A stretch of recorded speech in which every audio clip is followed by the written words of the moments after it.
अस्सलाम वालेकुम दोस्तों, मैं हूं शाह ज़ैन बुखारी। जैसा कि आप सबको पता है कि टेक्नो मोबाइल पूरी तरह से पाकिस्तान में मोबाइल की फ़ील्ड में इन हो चुका है और टेक्नो ने अभी टेक्नो स्पार्क 5 प्रो को लॉन्च किया है।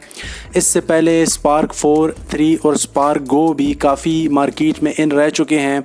तो स्पार्क 5 प्रो टेक्नो की तरफ से एक मिड रेंज डिवाइस है और स्पेक वाइज और लुक वाइज काफ़ी अच्छा लग रहा है।